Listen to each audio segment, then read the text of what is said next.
La semana pasada estuvimos hablando de los falsos maestros y la justicia de Dios. Esta es la segunda parte de ese mensaje.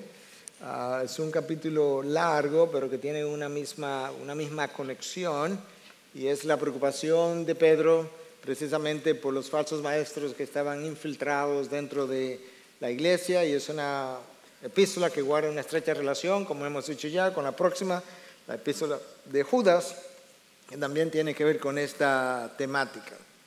Dijimos la vez pasada que en la Biblia hay muy pocos libros que no tienen que ver con los falsos maestros, los falsos profetas o la falsa enseñanza. Muy pocos libros. Y este es un libro especialmente dedicado a este tema. Dijimos también que el primer falso maestro fue Satanás, cuando se apareció a Adán y Eva, y en ese jardín del Edén fue la primera aula de clase con 2 estudiantes. Satanás fue capaz de tomar la verdad de Dios, de cambiarla, y una decisión tomada por 2 personas, una decisión en una conversación hecha por 2 personas, es la causante singular de todo el desastre que la humanidad ha vivido por miles de años.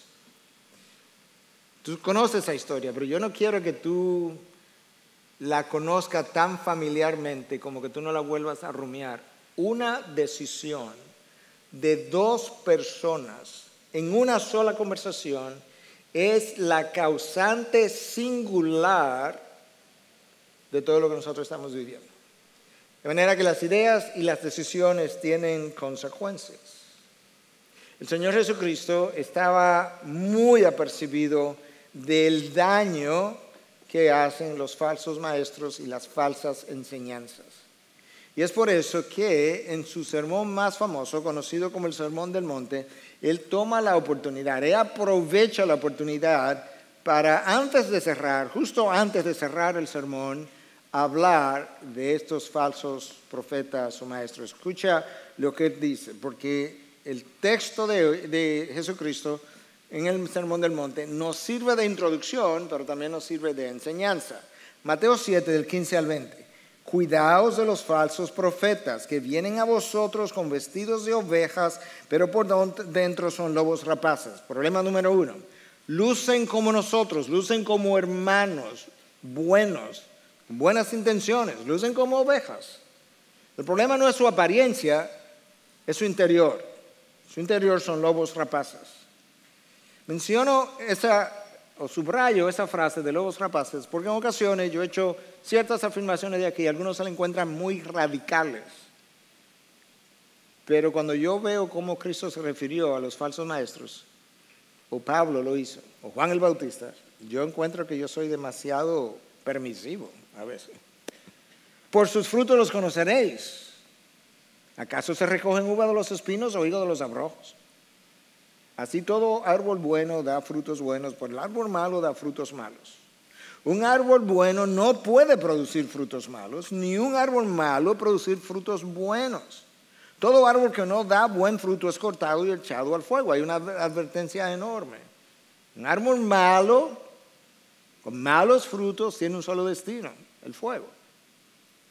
Por sus frutos los conoceréis. Es la segunda vez en ese texto corto que Cristo dice, por sus frutos los conoceréis, y ahí hay una enseñanza. Tú y yo no podemos discernir los falsos maestros simplemente por la manera como ellos enseñan, porque las enseñanzas pueden estar muy disfrazadas, como ocurrió en el Jardín del Edén. En el Jardín del Edén tú tenías, fuera de Dios, el mejor maestro falso, Satanás. Tenías el mejor alumno sin pecado, Adán y Eva, los mejores alumnos, con la mejor habilidad mental para discernir la verdad del error. Y la mentira estaba tan disfrazada que ellos fueron engañados. De acuerdo a lo que Cristo nos está diciendo, por su fruto los conoceréis, no podemos distinguir a los falsos maestros simplemente por su oratoria. Algunos de ellos son mucho más capaces que muchos de nosotros a la hora de predicar o enseñar. No los podemos distinguir por su apariencia, porque algunos de ellos o muchos parecen simplemente como ovejas comunes y corrientes, e incluso muchos de ellos tienen personalidades muy magnéticas, carismáticas. De manera que el mejor termómetro o barómetro para medir un falso o genuino maestro son sus frutos. Y de esa misma forma, el mejor barómetro, de nuevo, el mejor medidor de los frutos de alguien y de lo genuino que es un maestro y lo genuino que es un discípulo es el tiempo. Algunos de ustedes tienen un tiempo ya escuchándome decir, tiene que esperar la prueba del tiempo. No hay nada como el tiempo para finalmente discernir qué tan genuino un maestro o un discípulo es. Ahora, nuestro enemigo conoce que la mejor estrategia para engañarnos es imitando a Dios. Mientras más cerca Él puede imitar a Dios, más fácilmente nosotros podemos caer en su trampa, en su anzuelo. Y decía esta mañana que lo mismo ocurre con los billetes falsos. Mientras más tú aproximas un billete falso al verdadero, más fácilmente hasta un banco te lo pudiera aceptar. De manera que esa es la estrategia de Satanás, imitar a nuestro Dios. Y una de las maneras como él lo hace es que él toma la mentira y la aproxima lo más que él pueda a la expresión de la verdad, de tal forma que la verdad parece mentira y la mentira parece como lo verdadero. Y eso fue lo que ocurrió en el jardín del Edén cuando él cambió la verdad de Dios por la mentira. Y eso es exactamente lo que Pablo dice en Romanos 1, versículo 25, cuando él explica que el origen de la idolatría es el cambio de la verdad de Dios por la mentira. Y de esa manera tú y yo terminamos adorando a la criatura en vez del Creador. Y con eso como introducción, yo quisiera leer el texto de hoy y luego pausar para orar. Y el texto de hoy lo vamos a comenzar en la segunda parte del versículo 10 del capítulo 2 de la segunda carta de Pedro. Segunda de Pedro, capítulo 2, versículo 10, segunda parte, porque cubrimos del 1 al 10a, al 10 primera parte. De manera que ahí lo estamos tomando. Escucha lo que Pedro dice con referencia a estos maestros falsos. Atrevidos y obstinados son ellos. No tiemblan cuando blasfeman de las majestades angélicas. Cuando los ángeles, que son mayores en fuerza y en potencia, no pronuncian juicio injurioso contra ellos delante del Señor. De manera que aquí está el Señor, aquí están los falsos maestros, aquí están majestades angelicales o angélicas, y aquí están los ángeles de Dios que no se atreven a blasfemar a estas majestades angelicales que tenemos que identificar quiénes son.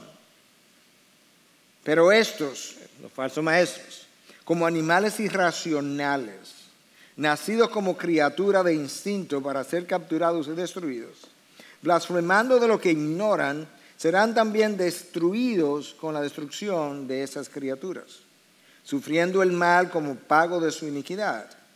Cuentan por deleite andar en placeres disolutos durante el día.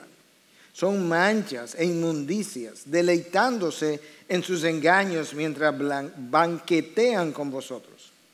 Tienen los ojos llenos de adulterio y nunca cesan de pecar. Seducen a las almas inestables. Tienen un corazón ejercitado en la avaricia. Son hijos de maldición. Abandonando el camino recto se han extraviado, siguiendo el camino de Balaam, el hijo de Beor, quien amó el pago de la iniquidad, pero fue reprendido por su transgresión, pues una muda bestia de carga, hablando con voz humana, reprimió la locura del profeta. Estos son manantiales sin agua, bruma impulsada por una tormenta, para quien está reservada la oscuridad de las tinieblas.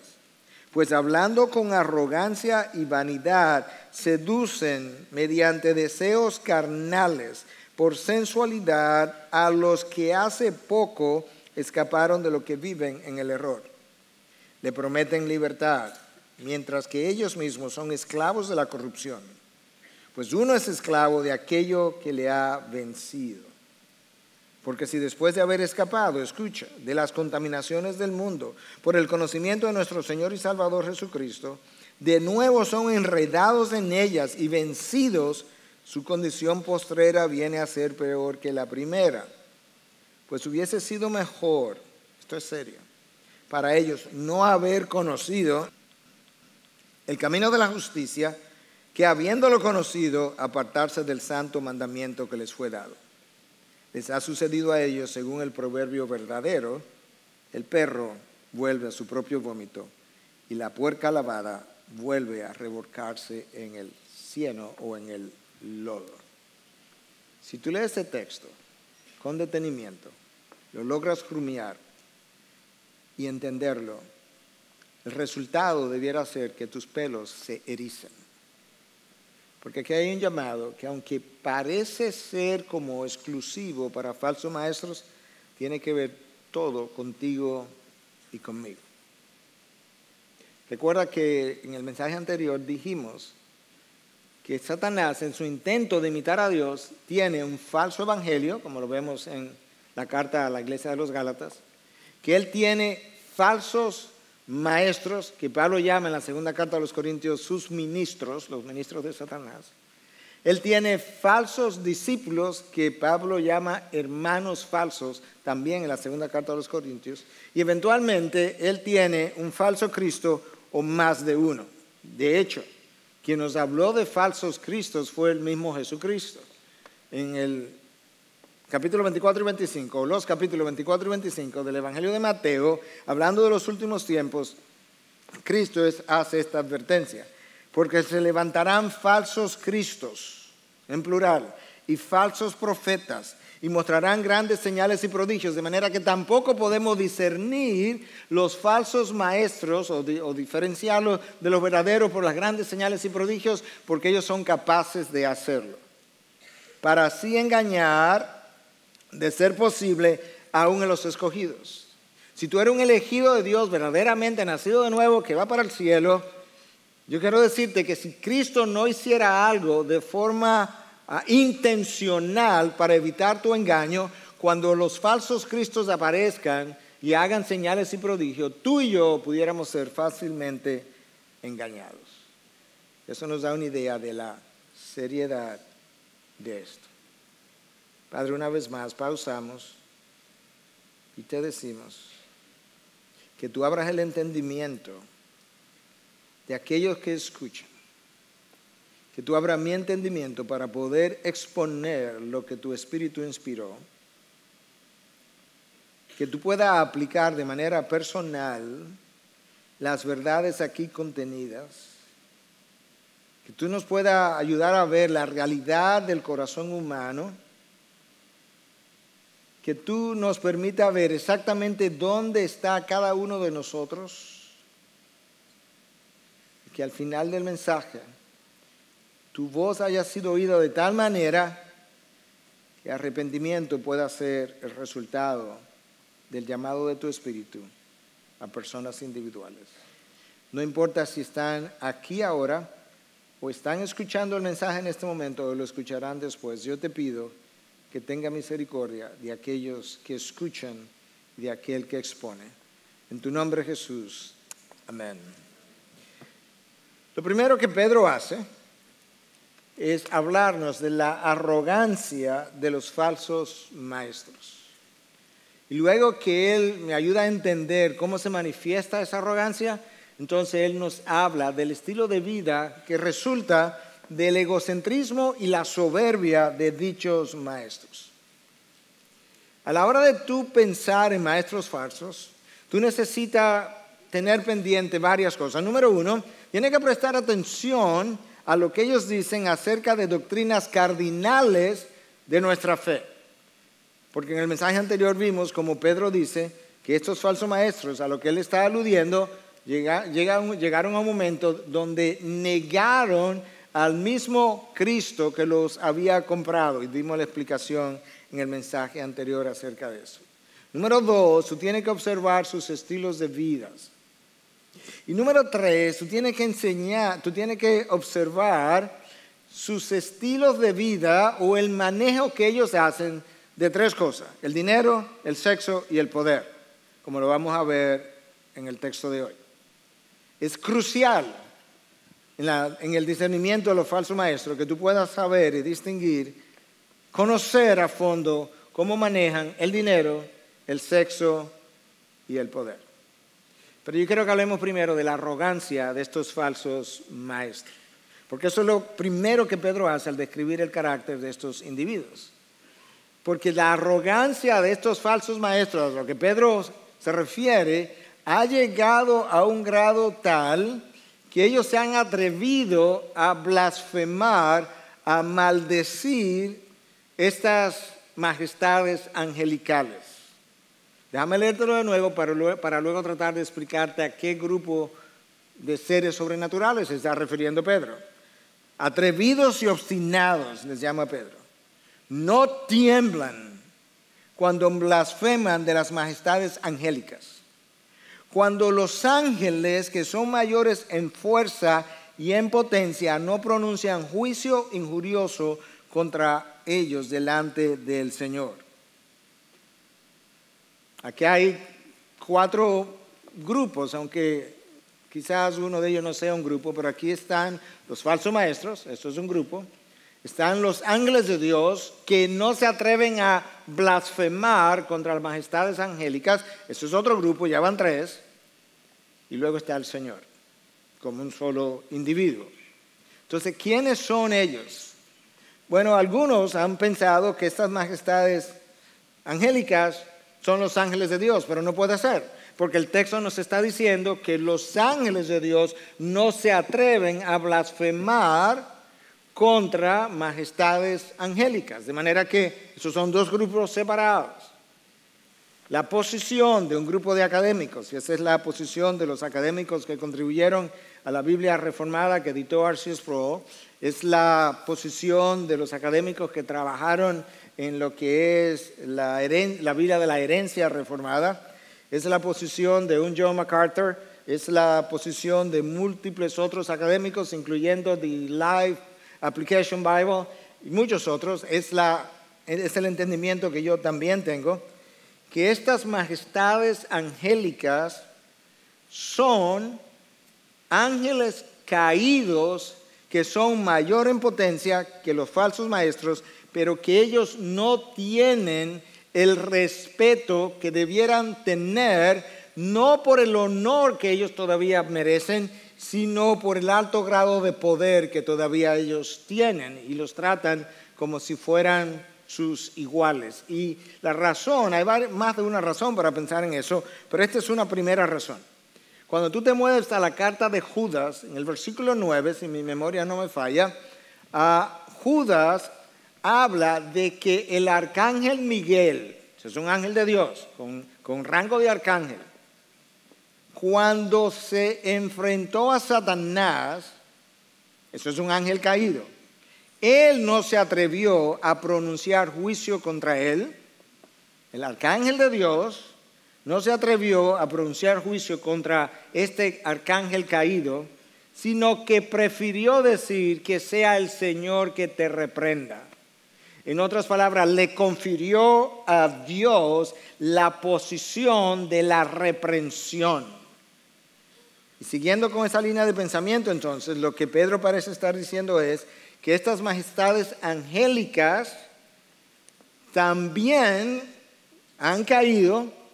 Los ángeles de Dios no se atreven a injuriarlos, siguiendo el ejemplo del arcángel Miguel, pero que estos falsos maestros, que son atrevidos y obstinados, no tiemblan a la hora de referirse a estas entidades. Ellos hacen lo que los ángeles de Dios no se atreven a hacer. Ellos hacen lo que el arcángel Miguel no se atrevió a hacer. La arrogancia de estos individuos es tal que ellos piensan tener la autoridad, el poder de poder, valga la redundancia, de poder maldecir o blasfemar a esos ángeles ya caídos. Es como cuando Juan y Jacobo le dijeron al Señor: Señor, ¿tú quieres que hagamos llover fuego del cielo como si ellos tuvieran autoridad para hacer tal cosa? Bueno, estos falsos maestros, haciendo uso del nombre de Cristo, se atreven a dirigirse a demonios y entidades similares con un vocabulario desafiante, burlón, algo que yo mismo he visto personalmente y que lo he visto a través de la televisión por igual. En estos 20 o 30 años que el movimiento de guerra espiritual ha estado avanzando en Latinoamérica y en el África, es increíble ver la manera burlona, la manera desafiante como estos falsos maestros se dirigen a demonios y entidades que son muy superiores a ellos. Y Pedro le dice: ustedes son unos atrevidos y obstinados que hacen lo que los ángeles de Dios no se atreven a hacer, que hacen lo que el arcángel Miguel no se atrevió a hacer cuando se enfrentó con Satanás. Nota cómo la Nueva Traducción Viviente lo explica. Aún los ángeles, son ángeles de Dios, que son mucho más grandes en poder y fuerza que los falsos maestros, no se atreven a presentar de parte del Señor cargos de blasfemia en contra de esos seres sobrenaturales. Ellos hacen lo que el arcángel Miguel hizo. A mí me queda claro entonces cuál es ese grupo de majestades angélicas a los que Pedro se está refiriendo. Y Pedro dice que el hecho de que ellos sean tan atrevidos y tan obstinados y piensen de esa forma y hagan tanto alarde de su poder, que él los compara con animales irracionales. Versículo 12. Pero estos, como animales irracionales, nacidos como criaturas de instinto para ser capturados y destruidos, blasfemando de lo que ignoran, serán también destruidos con la destrucción de esas criaturas, sufriendo el mal como pago de su iniquidad. ¿Qué es lo que Pedro está diciendo? Hay animales, pudiera ser una vaca, pero pudiera ser un animal de lo que tú cazas cuando vas a cazar, que son animales irracionales, que son capturados para ser consumidos y son destruidos, por tanto, porque se le da muerte para su consumo. Pedro dice: ellos son como esos animales irracionales. ¿En qué sentido, de qué manera tú los comparas, Pedro? Bueno, porque hay un tiempo también designado cuando Dios los va a identificar, los va a capturar y los va a destruir para que sufran el mal como pago por su iniquidad. En ese sentido es que Pedro los está comparando con estos animales irracionales. Y es increíble que Pedro use tal ilustración para ayudarnos a entender cuál es la suerte y cuál es la esencia de estos seres, de estos falsos maestros. Su destrucción es su destino y es lo que ellos merecen. Ahí comienza Pedro a darnos una idea de hasta dónde llega la arrogancia de los falsos maestros. Lo que él hace ahora, en el resto del tiempo que tenemos, vamos a exponer la manera como Pedro entiende que esta arrogancia y egocentrismo de estos falsos maestros ha dado origen a un estilo de vida que él comienza a describir en el versículo 13, segunda parte. Escucha cómo él lo dice. Cuentan por deleite andar en placeres disolutos durante el día. No se escondan en la noche, no, durante el día, ellos no tienen vergüenza. Son manchas e inmundicias, deleitándose en sus engaños mientras banquetean con vosotros. Ellos viven inmoralmente durante el día. Sus vidas son inmundicias. Ellos viven engañando y al mismo tiempo viven entre los hermanos, banqueteando, comiendo entre nosotros como si fueran ovejas, excepto que son lobos rapaces en su interior. La Nueva Traducción Viviente, para que lo puedan entender mejor, lo dice de esta forma. A ellos les encanta entregarse a los placeres perversos a plena luz del día. Son una vergüenza y una mancha entre ustedes. Se deleitan en el engaño, se deleitan en la mentira, en el encubrimiento. incluso mientras comen con ustedes en las reuniones de compañerismo. Se movían entre ellos, como uno de ellos. Si eso fuera poco, eran maestros. Y como maestros, eran respetados como tal. Tenían discípulos que les seguían. Enseñaban la palabra. Esta gente, como vamos a ver más adelante, conocía el camino de la verdad. Y conociendo el camino de la verdad, tomaban la verdad y la torcían para ganar para sí mismos sus propios discípulos. Ellos habían ignorado lo que Santiago nos dice en 3:1 a nosotros los que enseñamos la palabra, y es como si esto fuera una advertencia para mí mismo y para el resto de nuestros pastores, donde Santiago dice: hermanos míos, no os hagáis maestros muchos de vosotros, sabiendo que recibiremos un juicio más severo. Uno de mis problemas es que a la hora de ser enjuiciado por Dios, mi juicio será más severo que el que ustedes pueden recibir precisamente por haberme constituido, o Dios constituyéndome maestro de ustedes. Yo tengo que tomar eso muy seriamente. Y cada maestro de la palabra por igual. Pero esa no era toda la iniquidad de esta gente. El problema era que mientras ellos enseñaban la palabra, estas personas, de acuerdo a lo que leímos, eran culpables de adulterio. No solo pecaban, sino que la práctica del pecado caracterizaba su vida. Tú pecas, yo peco todos los días, pero no se supone que la práctica del pecado sea lo que caracterice mi vida. Y esta gente se aprovechaban de las ovejas más vulnerables, lo vamos a leer ahora, más débiles, las que tenían menos madurez espiritualmente o las que tenían menos madurez emocionalmente, de aquellos que por alguna condición física, médica, emocional, espiritual, fueran presas más fáciles.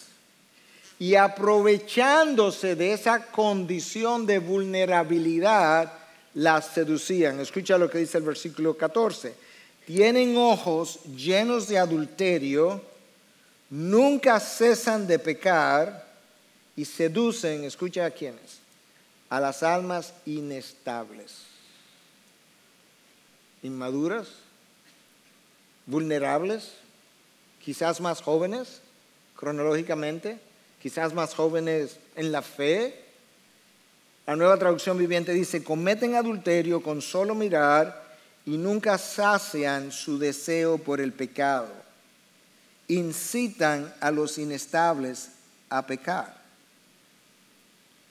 Es increíble. Yo te decía que para tú conocer un falso maestro, tú tienes que prestar atención a cómo ellos manejan el dinero, vamos a llegar ahí, el sexo, vamos a llegar ahí, o estamos llegando ya, y el poder. Porque en la sexualidad, en este caso, eran personas que estaban viviendo en adulterio, seduciendo a los más inestables, siendo maestros. Wow. Dios sabe que somos pecadores.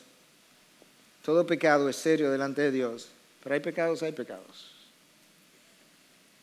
Dios dice a través del profeta Malaquías, capítulo 2, versículo 13, 14, 15. Ustedes vienen ahora delante de mí, me llenan el altar de lágrimas, me cuestionan, me preguntan por qué no escuchan nuestras oraciones, por qué ya no aceptan nuestras ofrendas. Y Dios le dice: yo le voy a decir por qué. Porque tú has sido desleal contra la mujer de tu juventud. Es la mujer de tu pacto. Y siendo la mujer de tu pacto, tú has sido desleal con ella. Te has hecho una sola carne con otra. Pero esta gente no solamente tenía una desviación en el manejo de la sexualidad, esta gente tenía un problema con el manejo del dinero. Escucha lo que Pedro dice. Y están bien entrenados en la avaricia. No era simplemente que eran avaros, habían sido entrenados en la avaricia, viven bajo la maldición de Dios. La Biblia de las Américas dice, son hijos de maldición. En pocas palabras, no fue que ellos idearon un día simplemente forma de hacerse ricos, no, es que fueron entrenados por otros de cómo acumular dinero, tal cual lo hacen los falsos maestros del Evangelio de la prosperidad. Son entrenados. Hemos hablado en otras ocasiones de un falso maestro que está en el norte, a 2 horas de vuelo de aquí. Estoy tratando de reservar su nombre para aquellos de nosotros que son un poco más sensibles con los nombres. Esa persona ha entrenado varios falsos maestros en nuestro país de cómo hacerse de dinero. Tenemos otro falso maestro en Centroamérica que ha entrenado a otro grupo de falsos maestros de cómo hacer la misma cosa. Ellos viven bajo la maldición de Dios. La Biblia de las Américas dice, son hijos de maldición. Wow. El manejo del dinero, el manejo de la sexualidad, el manejo del poder. ¿Y dónde está el manejo del poder? En el hecho de que eres maestro, sustenta una posición de autoridad y sin embargo está seduciendo a almas inestables, almas vulnerables. Y a partir del versículo 15, Pedro se remonta, él conoce el Antiguo Testamento, él es judío, creció oyendo las enseñanzas del Antiguo Testamento y él usa el mejor ejemplo que él pudiera usar para ilustrar el problema del falso maestro, el manejo del poder, el manejo del dinero y el manejo de la sexualidad. Pedro resume en 2 versículos lo que el Antiguo Testamento toma 4 capítulos para explicar. Y yo te voy a leer lo que Pedro dice y luego me voy a tomar unos minutos para explicarte la historia del libro de Números, capítulo 22, 23, 24 y 25. Escucha lo que Pedro dice, versículos 15 y 16. Abandonando el camino recto, de manera que esta gente estaba en la verdad, conocía la verdad, estos falsos maestros. Y hay falsos discípulos también que han estado en el camino de la verdad, como veremos hacia el final. Se han extraviado siguiendo el camino de Balán, el hijo de Beor, quien amó el pago de la iniquidad, pero fue reprendido por su transgresión, pues una muda bestia de carga, hablando con voz humana, reprimió la locura del profeta. La burra le dice al profeta, tú eres un loco. Reprendió la locura del profeta. La historia tiene que ver con Balán. Balán era un profeta gentil y era un profeta que pudiéramos decir, por lo menos inicialmente, que él era un profeta de Dios. ¿Por qué era un profeta de Dios? Él hablaba con Dios personalmente. Dios le escuchaba y Dios le respondía personalmente. Recibía instrucción directa de parte de Dios. Había otro personaje, Balac, el rey de los moabitas. Los moabitas eran descendientes de una de las 2 hijas de Lot que vimos el domingo pasado. Le hicieron la vida imposible a Israel. Y Balac, para que lo diferencie de Balán el profeta, tenía miedo de los judíos. Entonces él le envía una propuesta a Balán. La propuesta es, te voy a dar dinero para que vengas y maldigas a Israel. ¿Te estoy oyendo? Al pueblo de Dios. Balán dice, no, yo no puedo hacer eso. O sea, yo no puedo hacer nada que Jehová no me autorice. Balán conoce la voluntad de Dios, Balán conoce la verdad de Dios. Sin embargo, de manera voluntaria, Balán termina abandonando el camino recto.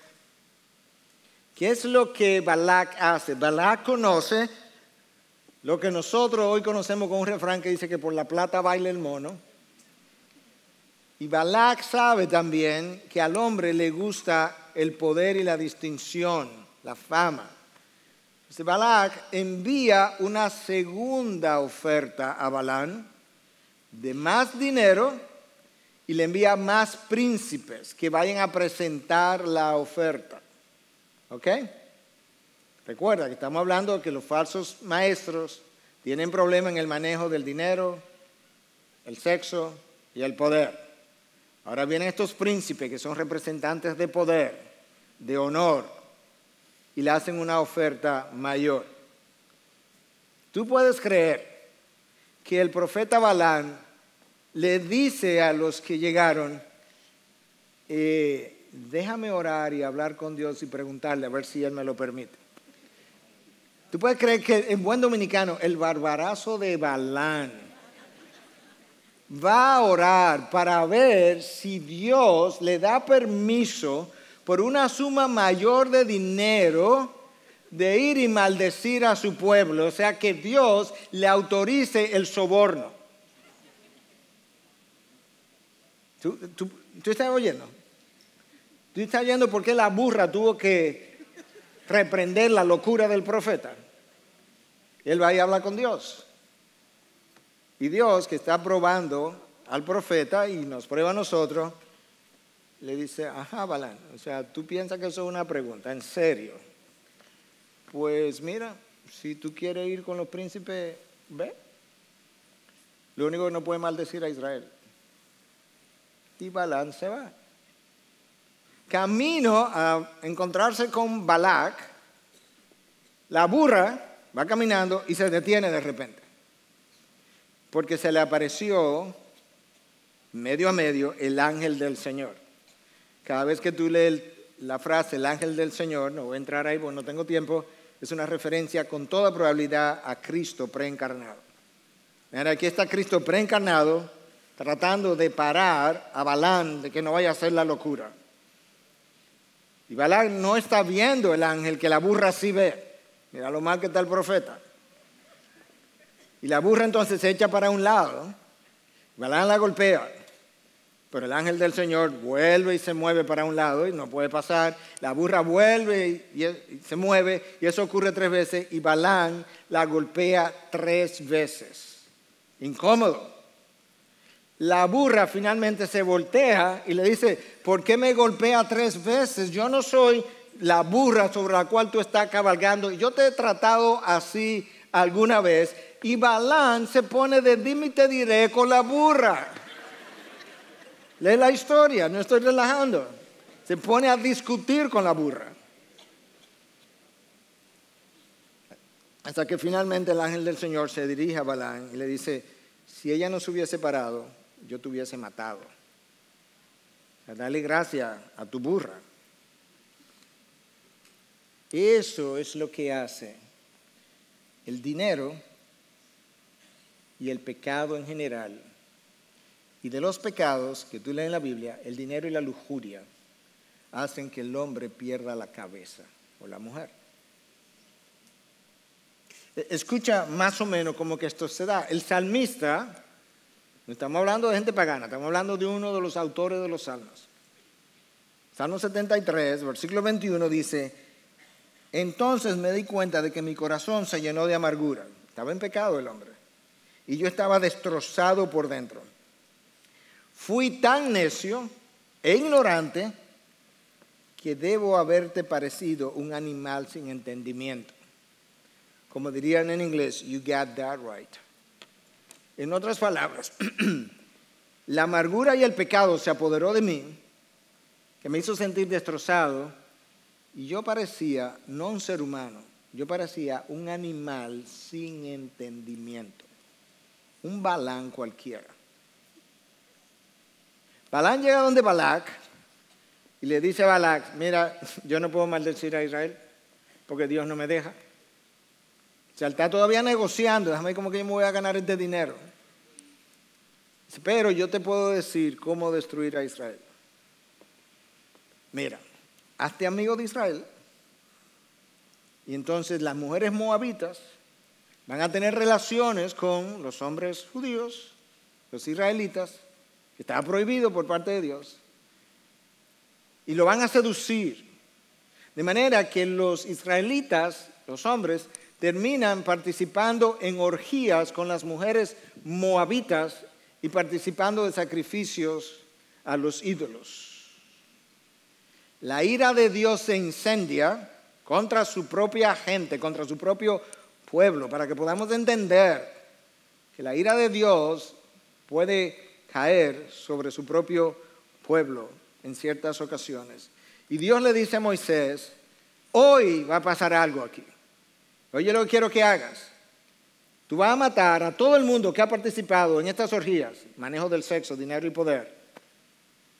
Pero tú sabes por dónde va a comenzar, por los líderes, por las cabezas del pueblo. ¿Tú sabes cuánta gente murió ese día? 24,000 personas. Eso es mucha gente. Ese día hubo mucha sangre.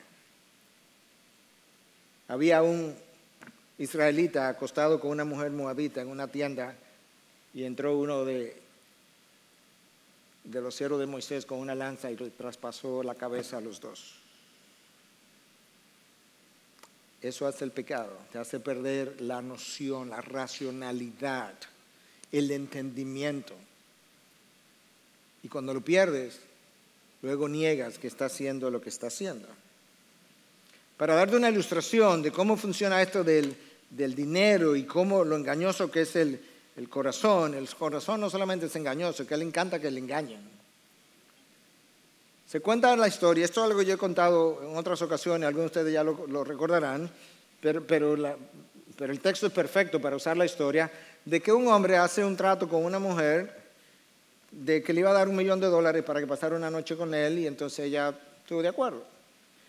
Entonces llegó el día, llegan al hotel, entran a la habitación y él le dice, mire señora, yo he cambiado de mente, yo lo único que voy a ofrecerle son $10,000. Y él dice, mire, ¿qué es lo que usted piensa que yo soy? Dice, señora, lo que usted ya lo determinamos, lo que estamos es regateando el precio ahora.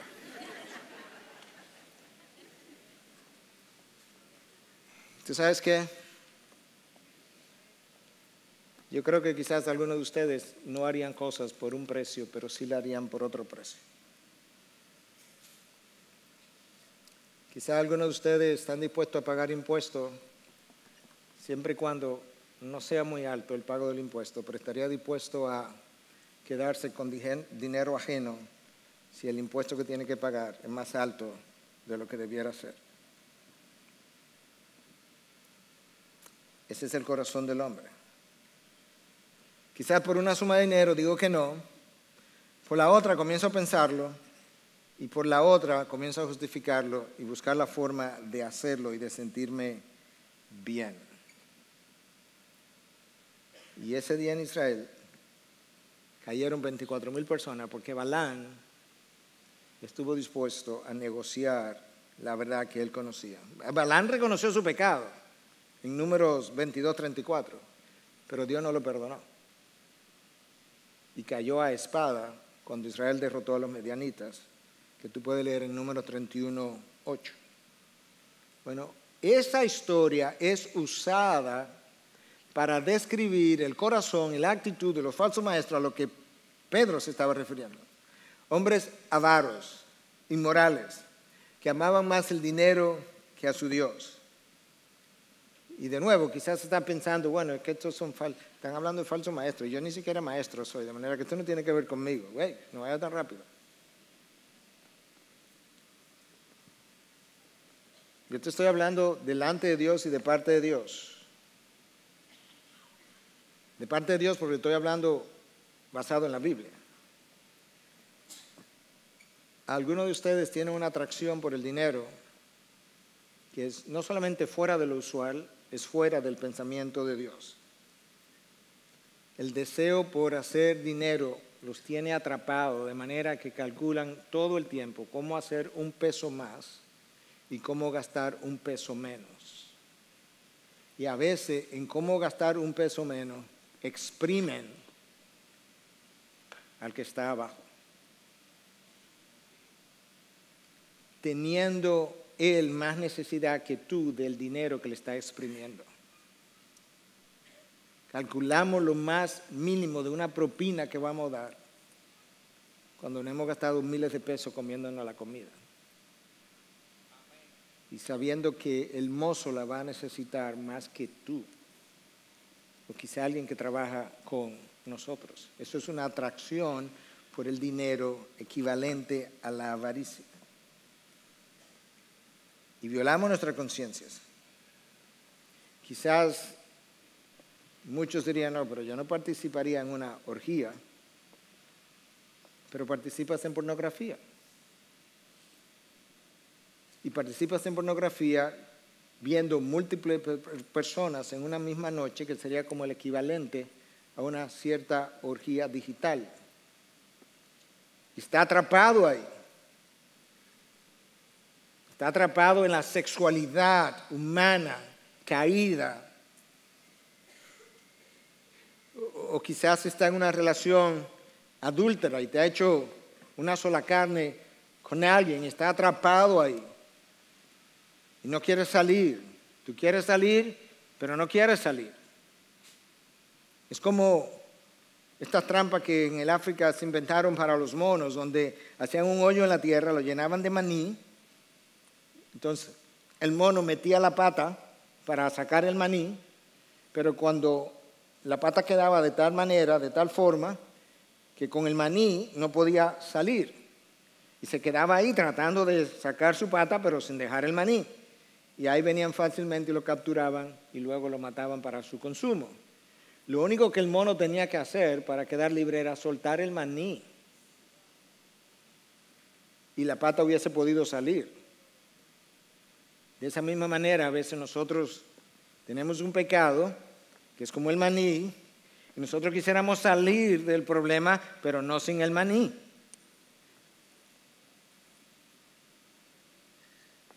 Y Cristo fue a la cruz para liberarte de todos esos instintos caídos, perversos, a ti y a mí. Y Él tiene una fórmula sencilla de 2 palabras. ¿Tú quieres ser librado? Tú te arrepientes y te sometes. Arrepiéntete y sométete. Yo vuelvo y te digo, te hablo de parte de Dios y delante de Dios. Algunos se han arrepentido para 24 horas después volver a buscar el mismo pecado. Si Dios te está hablando en esas áreas que estamos tocando o en alguna otra que Dios, en su poder infinito que tiene, tomó la palabra y te iluminó el pensamiento en otras áreas que no tienen que ver con estas, pues este es tu llamado y esta es tu hora y este es tu tiempo y esta mañana es para ti. Amén. Si hoy oís su voz, no endurezcáis vuestros corazones. Gloria a Dios. No encubras lo que estás haciendo, ni para ti ni para otros. No te va a ir bien. Que no se tenga que decir de nosotros lo que Pedro dice de estos hombres falsos maestros, que eran manantiales sin aguas. Eso no es un manantial. ¿Se ha visto un manantial sin agua? El ser humano está sediento por la presencia de Dios y estos falsos maestros le ofrecen un chorrito de agua que prontamente se seca y vuelve ahí la sed cuando Dios le ha ofrecido torrentes de agua viva. Bruma impulsada por una tormenta. ¿Sabes lo que es una bruma? Es una neblina. Entonces esa neblina como que promete un chin de agua, pero viene el viento y se la lleva, de manera que nunca hay lluvia sobre el terreno seco que lo representa mi corazón y mi alma. De eso es que está hablando Pedro. Manantial es un surco en el camino si no tiene agua, no es nada más. Luego Pedro dice en el versículo 18, dice que esta gente son arrogantes, vuelvo a mencionarlo, con vanidad. La palabra vanidad es vacío, de manera que ellos tienen una oratoria, tienen un contenido, tienen un mensaje, pero está vacío. Son seductores y seducen a personas aparentemente como recién convertidas. Mira lo que dice el versículo 18. Pues hablando con arrogancia, recuerda que son maestros, y vanidad, nada, vacío su contenido, seducen mediante deseos carnales que nosotros tenemos, por sensualidad, a los que hace poco escaparon de los que viven el error. Hace poco escaparon de los que viven el error. Parecía como que esta gente se había recién convertido hace poco. Quizás su conversión no era real, pero eso es lo que parecía. Y entonces a esos, como son nuevos en la fe, no tienen raíces, eso eran las almas inestables, entre otras. Y las seducían haciéndole promesas, como un hombre que se enamora y le hace promesas a una mujer, o una mujer que se enamora y le promete cosas al hombre de algún tipo o de otro. Quizá le prometían escapar del peso, de la carga que este mundo representa, de la dificultad de este mundo. Oye lo que dice el versículo 19, les prometen libertad mientras que ellos mismos son esclavos de la corrupción, pues uno es esclavo de aquello que le ha vencido. No te pueden dar libertad si ellos son unos esclavos. No hemos leído en la palabra que el Hijo del Hombre hace libre, es verdaderamente libre. Nadie más te puede dar libertad que no sea el Hijo del Hombre, Cristo Jesús, el Hijo de Dios.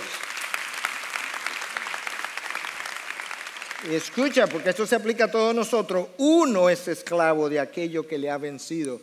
Tú tienes una práctica pecaminosa que te vence todos los días, interdiario, toda la semana, y te vence, y te vence, y te vence. Eres esclavo de eso. Y Cristo no fue a la cruz y derramó sangre para después que Él te diera libertad, tú te volvieras esclavo de una pasión carnal.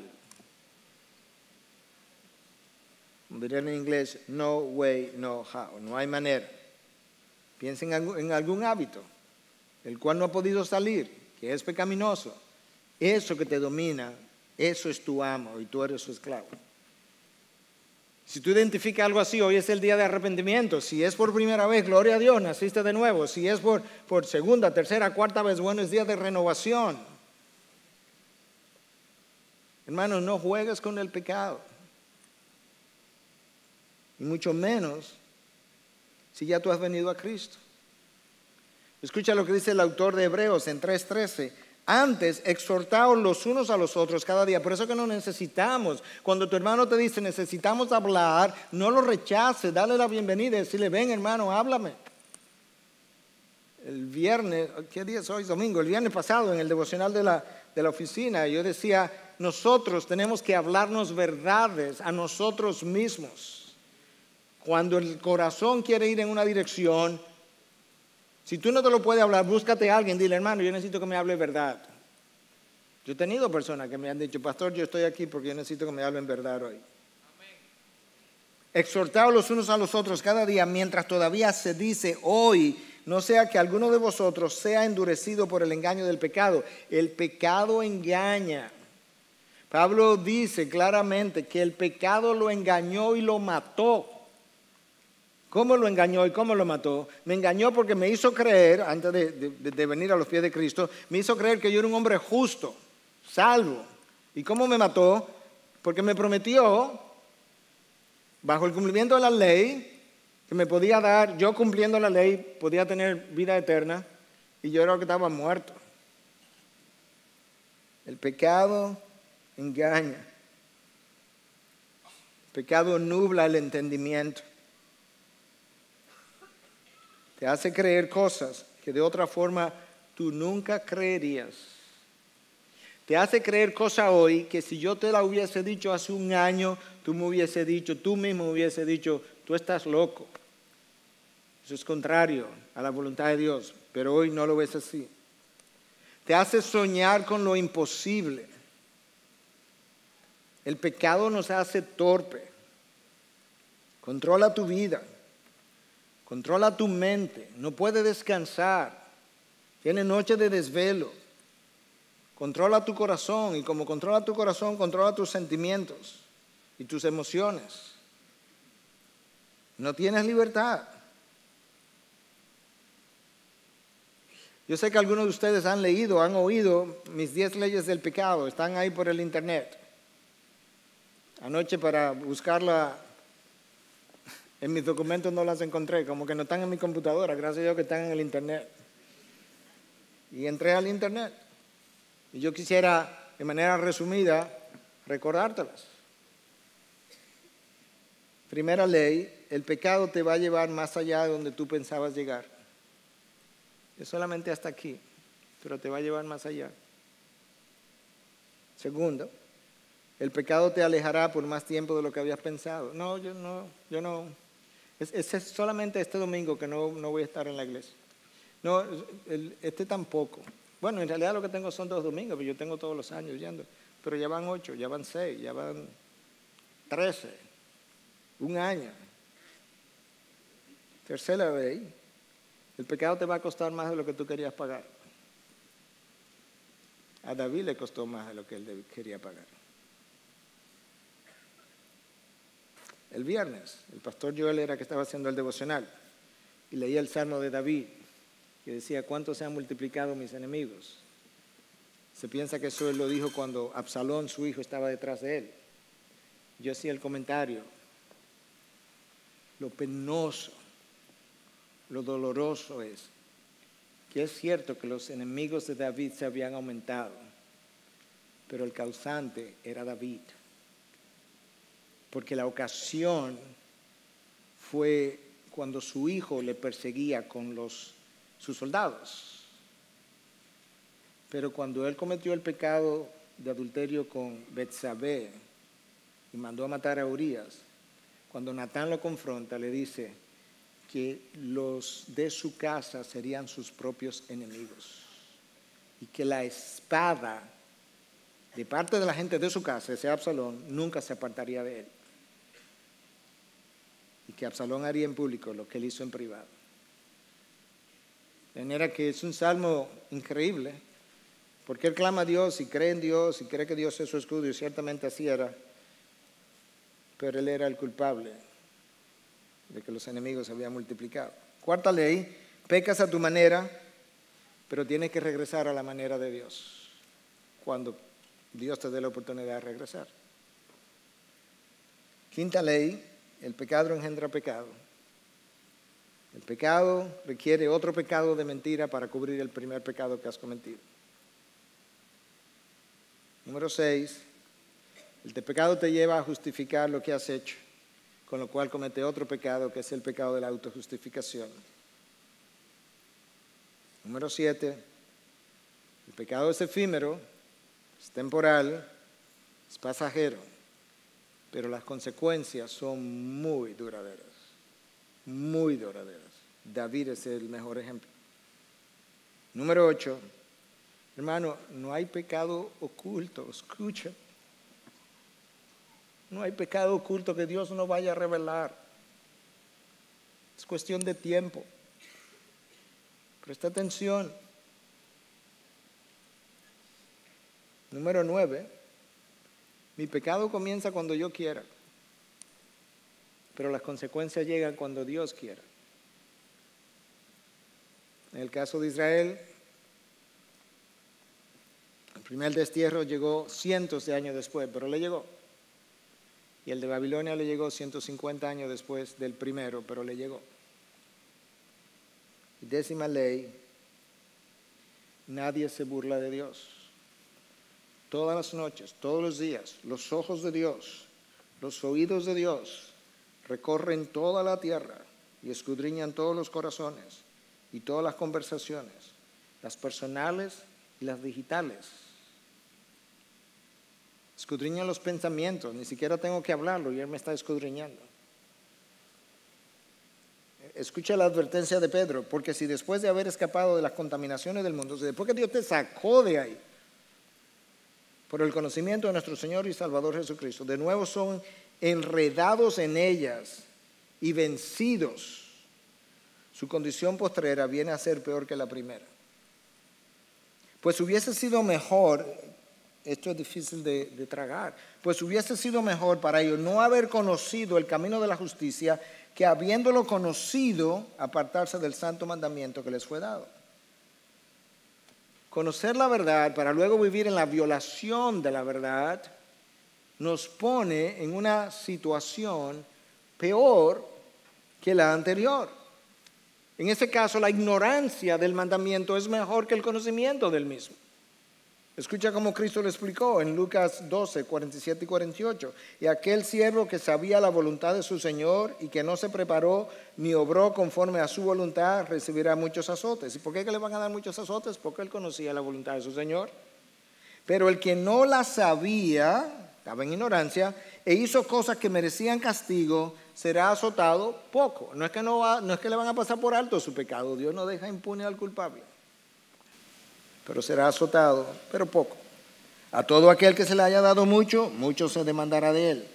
Mientras más tiempo has tenido en esta iglesia o en alguna otra iglesia recibiendo la verdad, más se va a demandar de ti y de mí. Y de mí todavía más como maestro. Y al que mucho le han confiado, más le exigirán. El texto de hoy termina diciendo, les ha sucedido a ellos según el proverbio verdadero. El perro vuelve a su propio vómito, pero el perro soy yo. Y la puerca lavada, esa soy yo, vuelve a revolcarse en el cieno o en el lodo.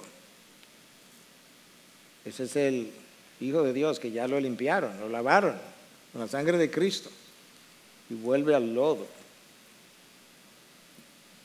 Hermanos, estos días, estos meses, estos años, este tiempo es un tiempo difícil. Y para algunos de ustedes, o muchos, no lo sé, pero yo sé que ciertamente para algunos, su vida cristiana se ha convertido en un plató, en una meseta donde no hay crecimiento. Y de hecho, en algunos casos lo que hay es un retroceso, porque nadie permanece en la meseta o en el plató para siempre. Y lo peor es que ni lo ves. Pero yo te puedo decir que cuando yo lo veo, a mí me duele. Esta mañana le escribí a un buen amigo fuera del país, que me escribió primero, entre un culto y otro, y le decía, ha habido llanto y oración delante de Dios. Y yo no quiero que sea de otra manera. Porque si las ovejas que Cristo lavó con sangre no me duelen, nada me va a doler. Hermano, esta vida, esta carrera, esta batalla es seria, es sobria. El llamado a la santificación es sobrio, sabemos que resbalamos, pero sabes que cuídate de no caer. Cuando caigas, no insista en permanecer o en ocultarlo. No hay nada bueno que saldrá de ocultar lo que tú y yo hemos hecho, a menos que sea Dios quien lo oculte, en cuyo caso esa es su soberanía, pero no yo.